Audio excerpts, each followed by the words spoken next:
The Reverend Ed Covert was priest in charge of Emmanuel from 2000 to 2012. During that time, a columbarium was planned and dedicated. Hello, everyone. Indeed, this columbarium, this space is very close to my heart.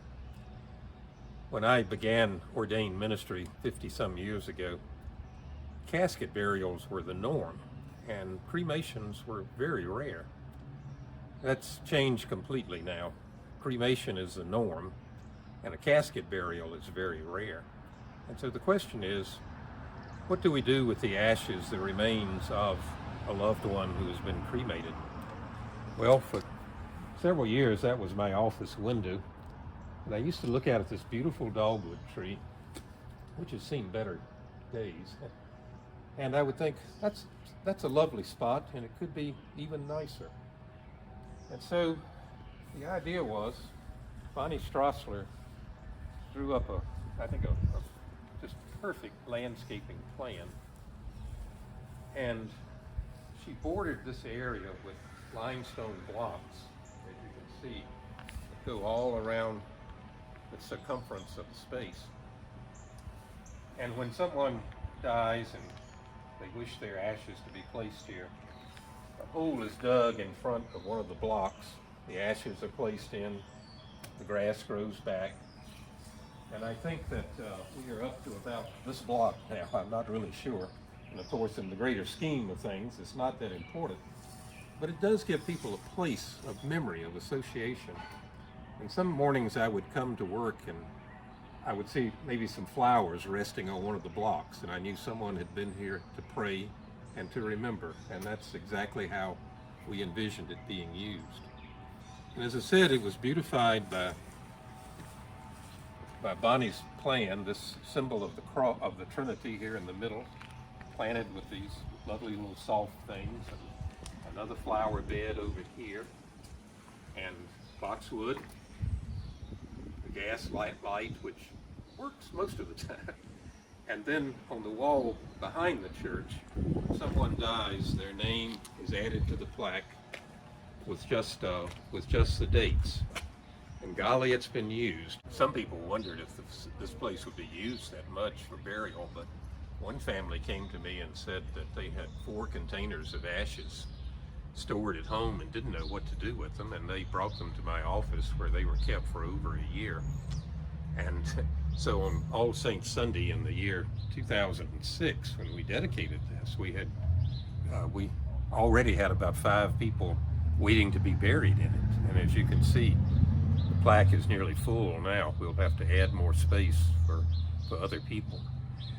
And it was a church story in many ways. We began to run out of money.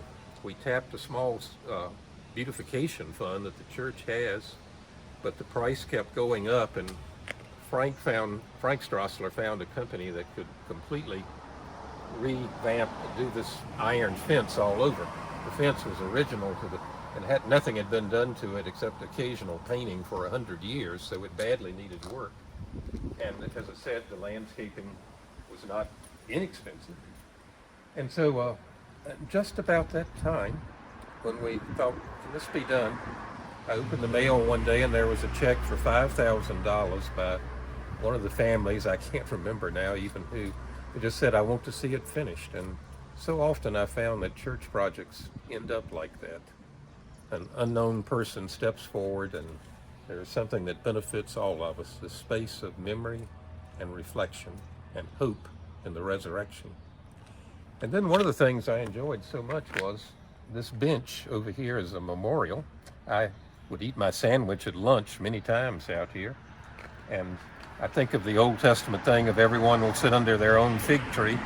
That's not a fig tree, but it's very comforting space. So.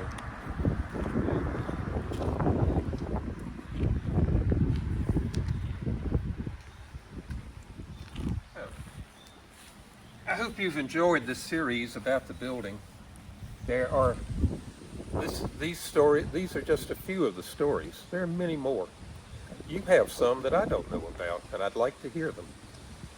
Now, if you could excuse me for a moment, I have a lot of friends here, and I want to visit with them for a while.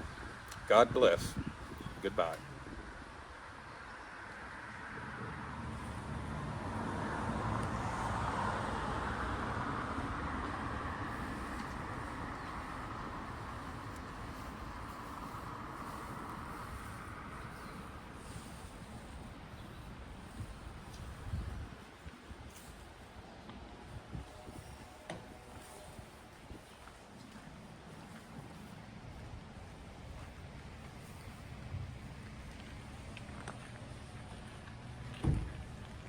Blessed are the dead who die in the Lord. Even so saith the Spirit, for they rest from their labors. Amen.